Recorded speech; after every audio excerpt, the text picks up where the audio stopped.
وما تدري نفس ماذا تكسب غدا وما تدري نفس بأي أرض تموت ان اللہ علیم خبیر. سورہ لقمان آیت نمبر 34. اللہ تبارک و تعالیٰ کہتے ہیں کہ آدمی، اللہ تبارک و تعالیٰ کہتے ہیں کہ کوئی نہیں جانتا کہ وہ کل کیا کمائے گا. کہ جانتے ہیں کیا ہم کل کیا کمائیں گے؟ تو اللہ تعالیٰ نے کہا اور کوئی یہ بھی نہیں جانتا کہ وہ کہاں مرے گا. یقیناً اللہ تبارک و تعالیٰ بہترین جاننے والا اور خبر گیری کرنے والا ہے. تو حضرات گرامی دیکھیے، اللہ رب العالمین نے ہمیں وقت دے رکھا ہے. اللہ تبارک و تعالیٰ نے بتایا ہوا ہے وما تدری نفس ماذا تکسب غدا. انسان کو معلوم نہیں ہے کہ وہ کل کیا کرے گا، اس لیے وہ وقت کی قدر کرنے کی کوشش کرے. وقت کو غنیمت جانے. یہ نہ سوچے کہ ابھی میری جوانی بھرتی جوانی ہے. یہ نہ سوچے کہ ابھی میرا بڑھاپن نہیں آیا ہوا ہے. میں ابھی بہت سارے اب کیا ہے، کھیلوں گا، کودوں گا، وقت برباد کروں گا، سوؤں گا، بستر گرم بستروں پر گئے اپنی نیندوں کو آرام دوں گا. حضرات گرامی وقت کی قدر کرنے کی کوشش کریں. اگر یہ وقت چلا گیا تو پھر دوبارہ آنے والا نہیں ہے. یہ وقت دوبارہ آنے والا نہیں ہے. عربی میں آتا ہے الوقت کالسیف. یہ وقت جو ہے یہ تلوار کے برابر ہے. اگر تم اس کو کاٹو گے تو وقت تمہارے برابر چلے گا، اگر وقت نے تمہیں کاٹا تو پھر تم کہیں کے نہیں رہو گے. تو وقت کی ہمیں قدر کرنا بے حد ضرورت ہے. ایک اور جگہ پر اللہ تبارک و تعالیٰ فرماتے ہیں وَهُمْ يَسْتَرِخُونَ فِيهَا رَبَّنَا أَخْرِجْنَا نَعْمَلْ صَالِحًا غَيْرَ الَّذِي كُنَّا نَعْمَلُ أَوْ لَمْ نعمركم ما يتذكر فيه من تذكر وجاءكم لنذير فذوقوا فما للظالمين من نصير. سورہ فاطر آیت نمبر 37 کے اندر کہتے ہیں اور لوگ جہنم میں چیخیں و پکار مچائیں گے، اللہ سے وقت کا طلب کریں گے، وقت کا مطالبہ کریں گے، اے اللہ مجھے وقت دے دے. جہنم میں جانے کے بعد اے ہمارے رب ہمیں یہاں سے نکال دے تاکہ ہم وہ نیک کام کر لیں جو دنیا میں رہ کر ہم نہیں کر سکے. تو اللہ تعالیٰ ان کے اس مطالبے کو رد کرتے ہوئے کہے گا کیا ہم نے تمہیں اتنی عمر نہیں دی تھی جتنی عمر میں نصیحت حاصل کرنے والا نصیحت حاصل کر سکتا تھا، اپنے آپ کو سنبھال سکتا تھا، اور تمہارے پاس ڈرانے والا بھی آیا تھا، لیکن تم نے نہ اپنے عمر سے فائدہ اٹھایا اور نہ نصیحت کرنے والوں کی نصیحت سے فائدہ اٹھایا. تو اب تم عذاب جہنم کے مزے چکو، یہاں ظالموں کا کوئی مددگار نہیں. تو قیامت کے دن اللہ تبارک و تعالیٰ جہنم میں جب ڈالے گا انسان کو تو انسان وہاں کی گرمی برداشت نہ کرتے ہوئے، وہاں کے عذابات برداشت نہ کرتے ہوئے کیا کہے گا اللہ سے؟ اللہ نعمل صالحا. اللہ دنیا میں ایک مرتبہ بھیج دے، دنیا میں چند وقت کے لیے بھیج دے اور کچھ نعمل صالحا، کچھ نیک عمل کر کے رہوں گا. تو اللہ تعالیٰ کہے گا جتنی عمر تجھے دی گئی تھی اتنی عمر میں آسانی کے ساتھ تو اپنے آپ کو سنبھال سکتا تھا، اپنے آپ کو آسانی کے ساتھ جنتی بنا سکتا تھا، لیکن تو کیا ہے، ظالموں میں سے ہے، کیونکہ جو چیزیں تجھے دی گئی تھی اس کی تجھے قدر نہیں کی. حضرات گرامی علامہ ابن قیم رحمہ اللہ وقت ضیاء کے وقت کی خاطر خطرناکی کو بیان کرتے ہوئے کہتے ہیں، ابن قیم رحمہ اللہ کہتے ہیں کہ وقت کا ضیاء یہ موت سے بھی زیادہ سنگین ہے. یہ موت سے بھی زیادہ سنگین ہے، کیونکہ موت آپ کو دنیا اور اہل دنیا سے دور کر دیتی ہے، لیکن وقت کا برباد کرنا آپ کو اللہ اور آخرت سے دور کر دیتا ہے. اگر آپ مر گئے تو دنیا اور آخرت سے تمام کی تمام دنیا اور اہل دنیا سے آپ الگ ہو جائیں گے، لیکن وقت کو آپ برباد کریں گے تو کہاں آدمی مرے گا بھی نہیں ہے، بلکہ دنیا میں رہ کر اللہ سے بھی دور ہو جائے گا اور آخرت سے بھی دور ہو جائے گا. تو ان تمام کی تمام چیزوں میں ہمیں بتایا گیا کہ ہم وقت کی قدر کرنے کی کوشش کریں، جتنا ہو سکے. ایک سیکنڈ ہو، ایک لمحہ ہو، ایک دن ہو، یہ نہ سوچے کہ میری اور جوانی ہے میں بزنس کروں گا، میری نوکری آئے گی، میں بہت کچھ کروں گا. کچھ بھی ہم نہیں کر سکتے. اگر ہم نے وقت کی قدر نہیں کی تو وقت ہمیں کیا ہے بڑی بری طرح کاٹے گا، ایسے کاٹے گا کہ دیکھیے پھر ہم کیا ہے وقت کو حاصل نہیں کر سکتے. وقت کے پاس بھی یہ وقت نہیں ہے کہ میں بعد میں وقت دے سکوں. اسی لیے جتنا وقت ہمارے پاس ہے اس کو غنیمت جانتے ہوئے، وقت کی قدر کرتے ہوئے اس کا احساس ہمارے دلوں میں لانے کی کوشش کریں. دن بھر فونوں میں، دن بھر رات دن لگاتار فونوں میں بزی ہیں، پتہ نہیں کہ کر رہے کیا رہے. اگر آپ نیک کام کر رہے ہیں تو اچھی بات ہے، فونوں کا آپ صحیح استعمال کریں تو آپ اچھی بات ہے، لیکن بیکار میں ریلسوں میں وقت برباد کر رہے کیا فائدہ میرے بارے میں. آپ ریلس دیکھ رہے ہیں، آپ کو ذرہ برابر اس کا فائدہ نہیں ہے. آپ دیکھ رہے ہیں کسی اور کو فائدہ ہونے والا ہے، بجٹ کسی اور کو جانے والا ہے، انکم کسی اور کو جانے والا ہے، لیکن آپ دیکھ کر اپنی آخرت برباد کریں.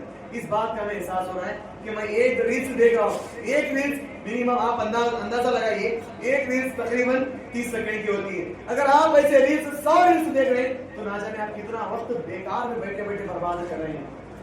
وقت کی قدر کریں, ہاں وقت کا لحاظ رکھیں, تبھی جا کر ہم دنیا میں بھی کامیاب ہوں گے اور آخرت میں بھی کامیاب ہوں گے. اسی طرح ایک سوشل میڈیا کا دوسرا نقصان یہ کہ من گھڑت اور جھوٹی خبروں کو کیا کرنا ہے, شیئر کرنا ہے.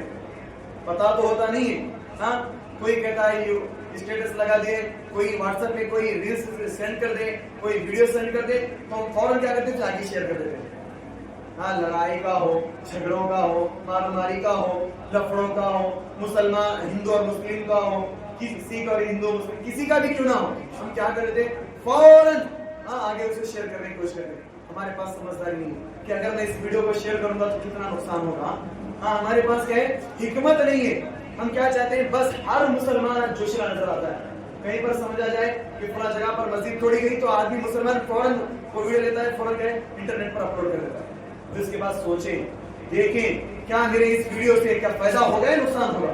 ہاں اس ویڈیو سے کیا بھلائی ہوگی, ہاں بھلائی ہے تو آپ شیئر کیجیے, اگر نقصان ہو رہا ہے تو آپ روکائیے, آپ روکیے, آپ خود بھی روکیے اور دوسروں کو بھی کہیں روکنے کی کوشش کیجیے.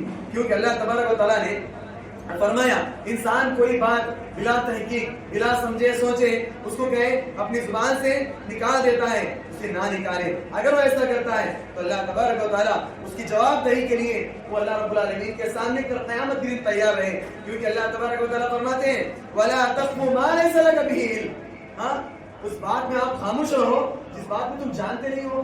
کسی بھی معاملے میں ہو, دنیا کے معاملے میں ہو, ہاں شریعت اسلامیہ کے معاملے میں ہو, ہمیں خاموش رہنا. جس بات کا ہمیں علم ہے اس بات کو ہم کہنے کی کوشش کریں. اگر ہمیں اس بات کا علم نہیں ہے اس معاملے میں خواہ مخواہ اپنے آپ کو بڑا دکھانے کے لیے, خواہ مخواہ اپنی عزت بچانے کے لیے, خواہ مخواہ اپنا ایگو گھٹنے سے بچانے کے لیے جھوٹی باتیں کر دینا, جھوٹی باتیں کہہ دینا. اللہ تبارک و تعالیٰ کہتے ہیں وَلَا تَقْفُ مَا لَيْسَ لَكَ بِهِ عِلْمٌ, جس بات کا تمہیں علم نہیں ہے اس کے معاملے میں تم خاموش رہو. ہوگا کیا اس کا نقصان, إِنَّ السَّمْعَ وَالْبَصَرَ وَالْفُؤَادَ كُلُّ أُولَٰئِكَ كَانَ عَنْهُ مسؤولا. سورہ اسراء آیت نمبر 36. اللہ تبارک و تعالیٰ کہتے ہیں جس کا علم تمہیں نہیں ہے خاموش رہو اس کے معاملے میں.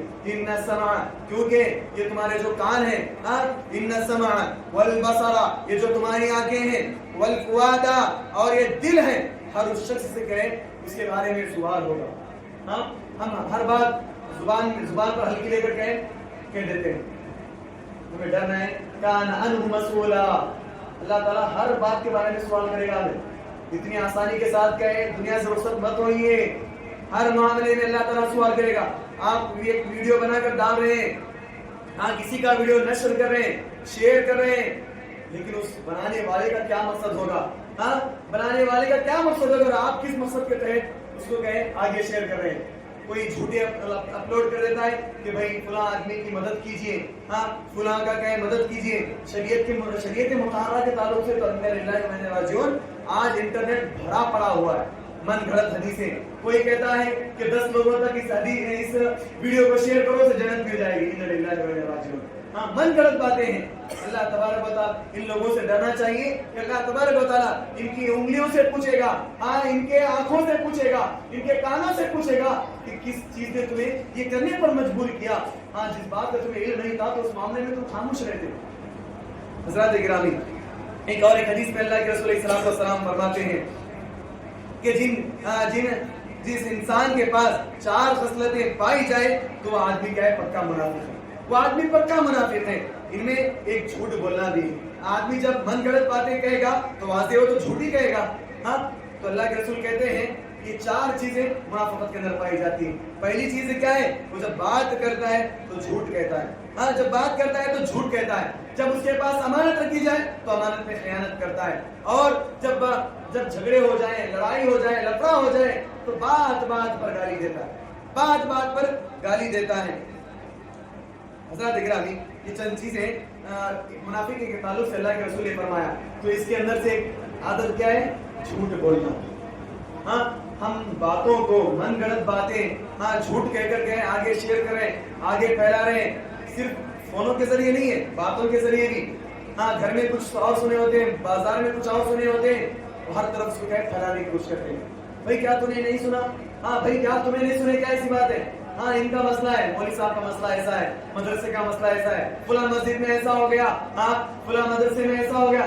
یہ باتیں ہواؤں کے ذریعے, ہوا سے زیادہ تیز ہماری باتیں پھیل جاتی ہیں. من گھڑت باتیں ہیں. ہاں اس